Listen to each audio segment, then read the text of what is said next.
we had for the string. And then here you can also see the string line that we snapped with the chalk.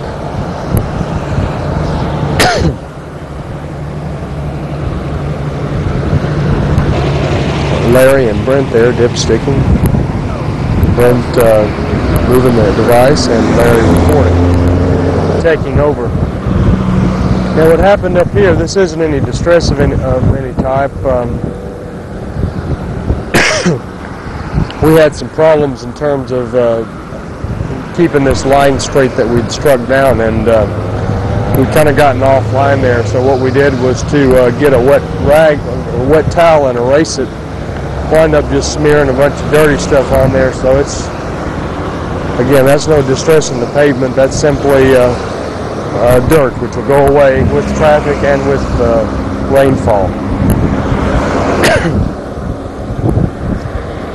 In the distress survey, the only things I noted were there were only two types of distress. Some edge cracking, low severity, which we'll see on up ahead, and some low severity raveling, which there was, depending on how you want to define that, I consider there to be very little of this. And a little bit of what I mean here, right in there, right there, there,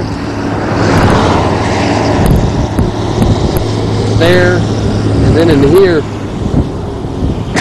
they're all places where aggregate has come loose and popped out, and right there also.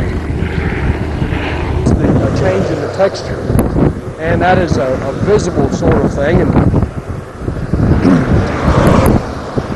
that change, where it changes, as I described before, from a rather nice uniform texture over to a more coarse texture.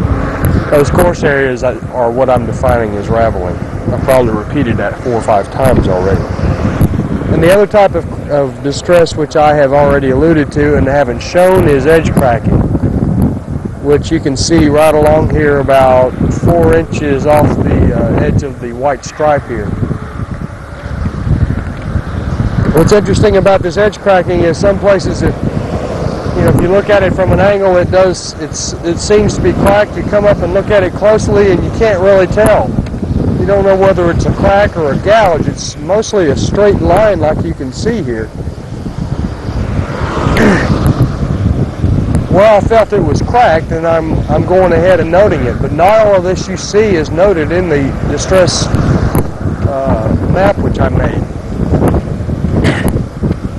I'll try to find some examples.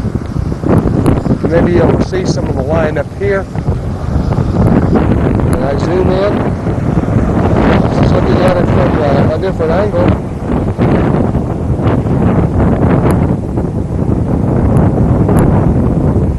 It looks more like a pattern of aggregate loss or something, more like a gouge or some very localized raveling, as opposed to being a crack. I'm showing here is a contrast. See, this section here has obviously got a crack in it. But it's all low severity edge cracking, which doesn't. I'm heading back towards the beginning of the test section.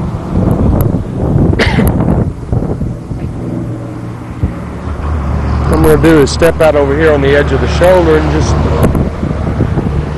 get another panoramic view.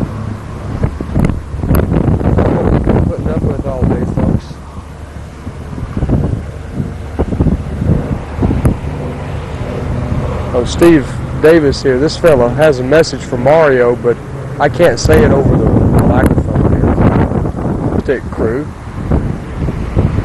Every time you turn around and look at Brent, he's got his dipstick in his hand. What can you say? Everything we've done so far has worked out quite well. We've gotten everything to close as far as doing these loops is concerned. Now again, we have modified our program to where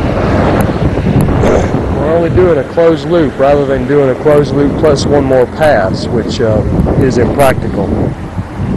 The last GPS site that we will have marked here in Puerto Rico. Now, we've still got one more section to do sampling and materials testing on, but we've already got a video record on that over on PR 52 near Caguas. This is going to end the video for test section 724122 on PR22.